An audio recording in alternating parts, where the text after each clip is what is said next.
I want you to share your blood results. Are you supposed to be like a vampire?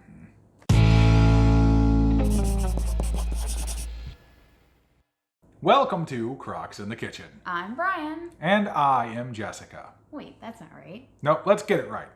I'm Brian. And I'm Jessica. There we go. So today we are going to be talking all about my blood work. Yes. You did a blood work video several months ago. Yes, it was wintertime. And I actually went and got blood work back in June, and we kept meaning to plan to do this video, and it just never like worked out that we always had something else going on. So we figured we would finally share with you my blood work comparison. So we're gonna go back to, in some cases, 2017. So I have data from 2017, 18, 19, and 20. It's I don't have every test from every year, but I have at least 3 years for everything that we're gonna show you, if that makes any sense.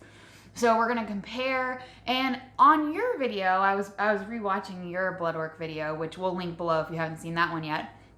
I actually gave a little recap of us for people who may be new to our channel and maybe had found that video but hadn't seen any of our other videos. So I thought in this video, I would let you do the recap. So give your little pitch of us. Hi, we are Brian and Jessica. We have lost a lot of weight by switching to a whole food plant-based diet in June 2018. All right? Yep. Yeah, so over the last couple of years, we have lost a bunch of weight. We have gotten a lot healthier, and we have done a lot of cool and interesting things, including making a bunch of different recipes and a bunch of great videos for you to enjoy. Do I have to keep pitching or? No, that sounded pretty good. Good. So yeah, I started out back in 2018, in June 2018, my highest point that I weighed in at was 285 pounds. So that was back when we began this wonderful adventure, and we'll put up some pictures so you can kind of compare and see where I was at that point. Cue picture here, maybe another picture here. Are there any of me here? Maybe, there might be one of you and I together. Look how fat I was. Well, anyway, so at our highest point, Brian at his highest point was 514 pounds, but I was 285. And when I went to go get this blood work done, which was in early June, I weighed in on that day on the scale at 160 pounds.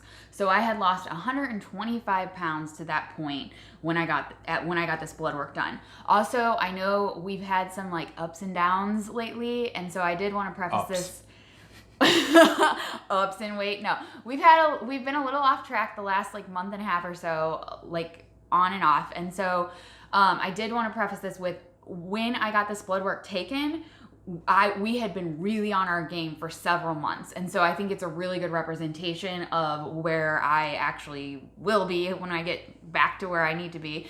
But it's, I think if I got it done now, I'd be interested to see if there's any changes, just getting it done now. But I'm not I think insurance only covers it every so often, so I don't really want to go pay for that. But anyway, I know that this is a good representation of where I will be and should be at this point. So yeah, I just wanted to kind of compare. There's some interesting things in there and all of that.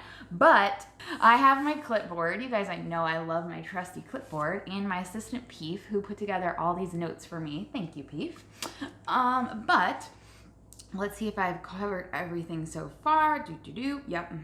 Check. Okay, it says let's get into the blood work, so let's do that. All right, so I like to start out with my B12 because that is a very common thing when you switch to eating a plant-based diet. People say, where are you gonna get your B12? Because you can only get it from eating meat, right? No. Oh. You can get it from other sources. Well, anyway, commonly it is known that if you're eating a plant-based diet, you should supplement B12. That's like the #1 thing that people talk about. So interestingly enough, and we're gonna put up on the screen the little measurement comparison of year to year once I tell you all three. In 2018, I was at 336, which the standard range is 232 to 1,245. So I was still above the standard range, but I was pretty low at 336 in 2018. And this was right a month or so after we had switched our diet. Now in 2019, I was at 425. And then in 2020, I was all the way up to 671. Now, I believe that I never had my B12 checked prior to that in 2018. And the only reason I did was because I mentioned, hey, I'm following a plant-based diet. Can I get, can we check my B12, just see where I'm at? And I, have been supplementing it. And I definitely think that helped raise it up. But I feel like my B12 was always pretty low because honestly, like 336, that was only a month into changing our diet. Mm-hmm. And I know that B12 like stays in you for a while and is a whole thing like that. But I did want to point out, so I found something interesting that I read on the website for the hospital that has all the test results for my blood work. So under B12, it says, it has been reported that 5 to 10% of patients with values between 200 and 400 may experience neuropsychiatric, Mm-hmm. is that what that says? Yeah. Neuropsychiatric and hematologic, Mm-hmm. I don't know. These are big words. Abnormalities due to occult B12 deficiency. Less than 1% of patients with values above 400 will have symptoms.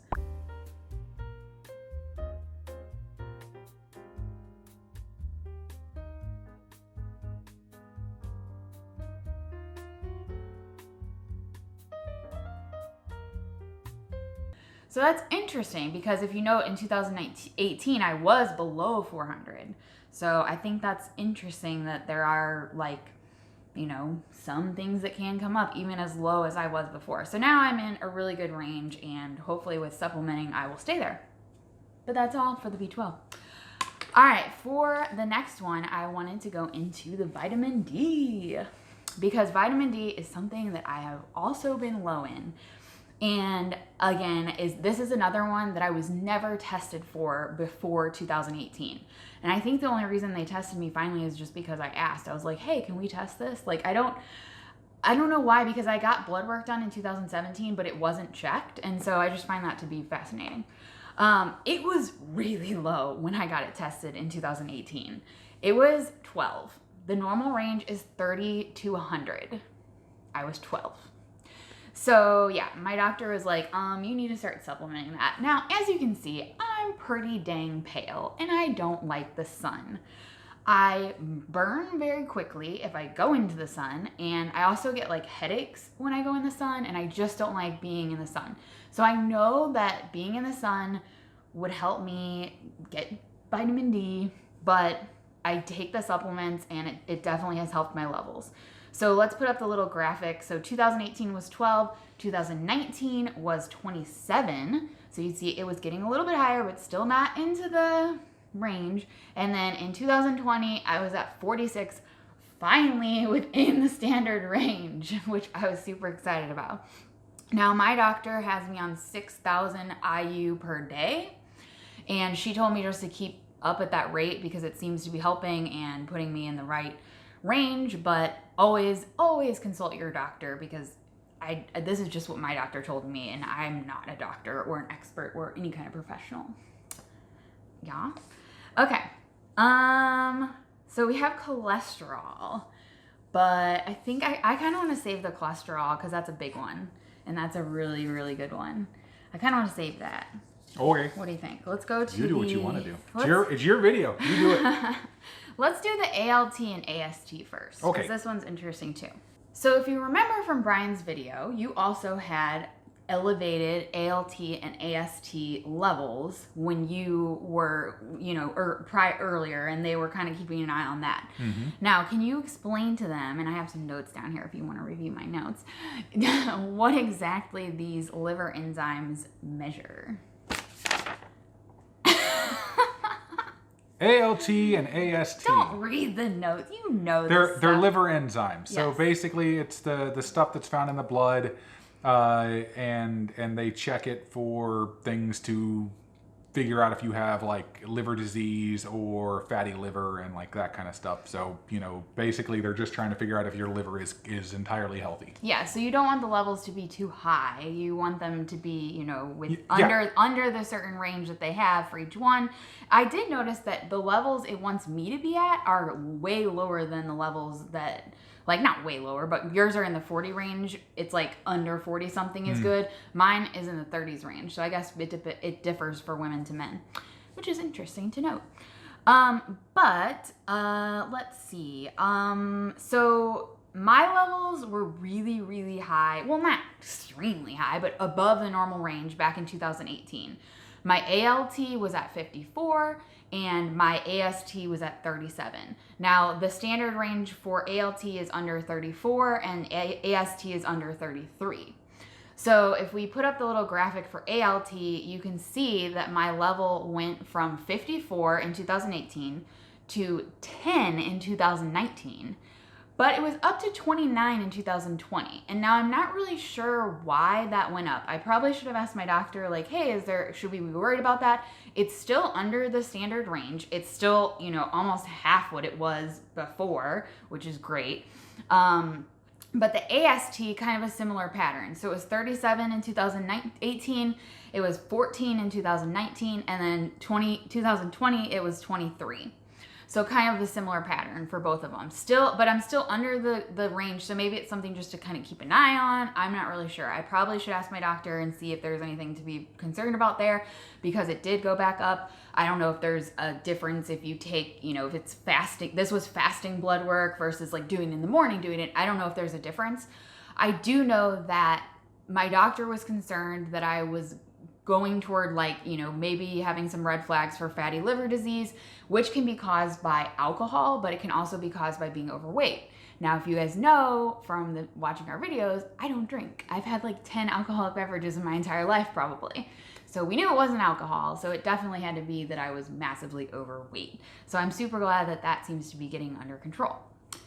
Now, up next, should we do the glucose? Go for glucose. Why not? Okay. So glucose, pretty straightforward. The standard range is 74 to 99.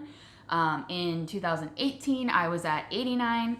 In 2019, I was at 81. And in 2020, I was at 84. So pretty much has stayed the same. No big surprises there. I'm in the normal range. I don't really think there's anything else to comment on there. Do you think so? Nope. All right, for total protein. Now, do you know, because I always wonder, so what does that actually mean, total protein? Does it actually have any relation to whether you're getting enough protein in your diet or anything like that?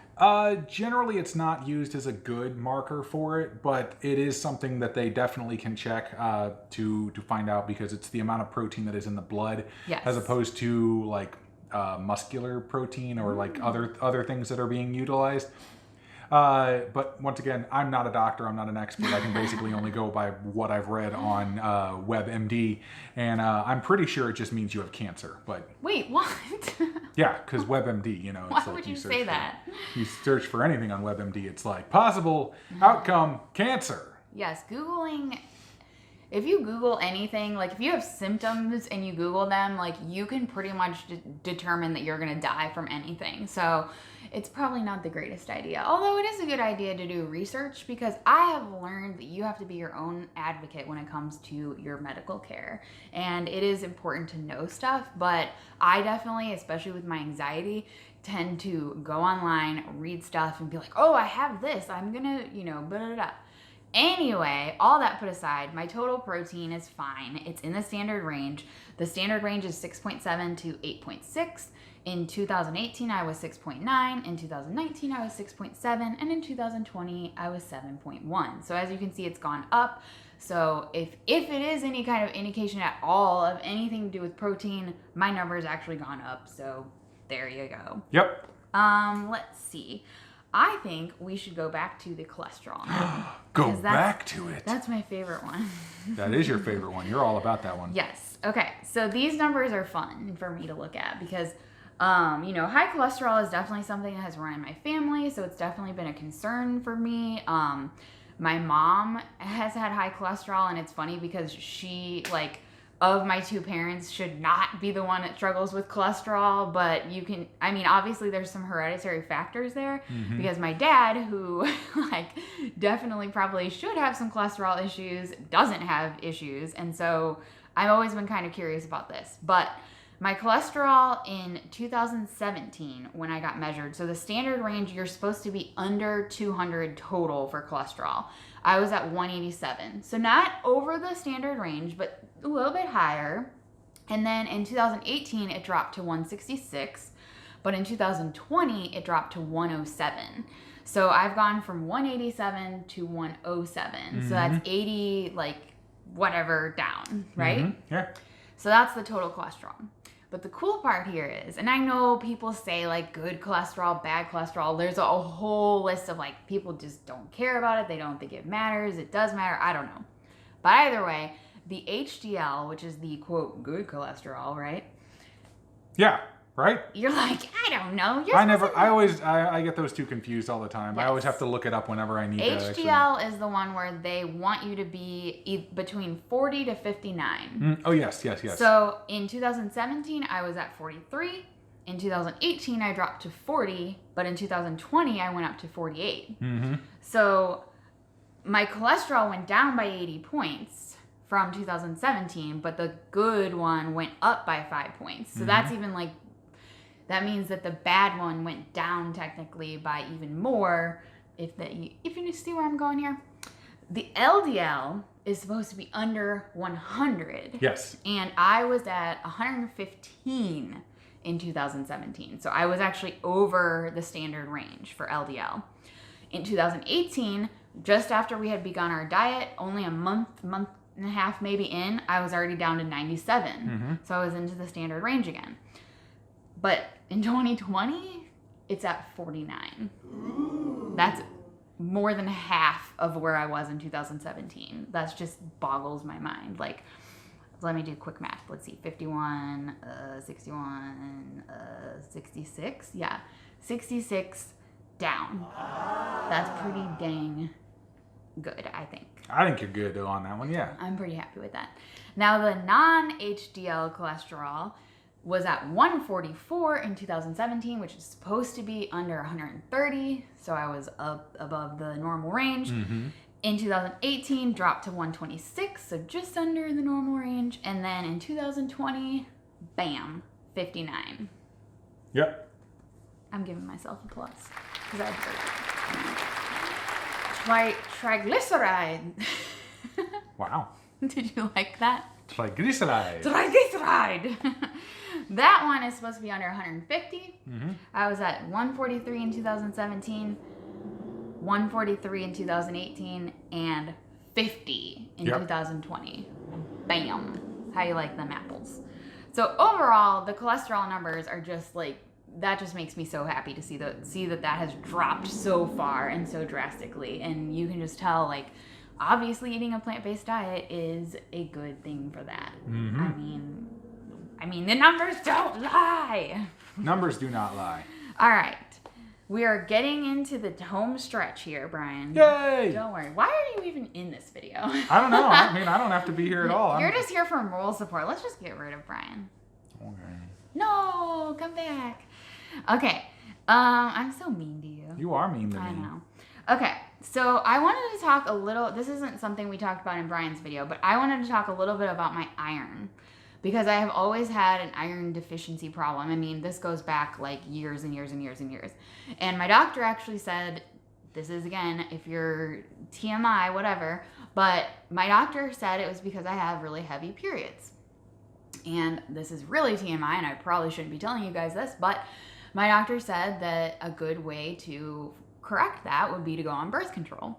However, I was on birth control for a few years just after we got married, and I didn't like it. Like, I tried a couple of different ones. I just felt weird, and I just wanted to get off of it. Like, I want to be on as little things as possible, and so I got off of it, and I just felt a lot better, and I didn't want to try going back on it, and so I've just dealt with heavy periods. Now, that being said, with the weight loss, whenever I actually like finally stabilize out, because losing weight can really mess with your period. Like, you can miss period, you can, have it a week early, a week late. Like, it can just there's just the process of losing weight, no matter how you lose weight, can really mess with it. Trust me, Brian knows. He knows the schedule very well. But he's like, are you crabby? Because no, I never get crabby. I would never do that. I never get crabby. I am like an angel in a dream. She becomes very demanding. I'm never demanding. Give me water.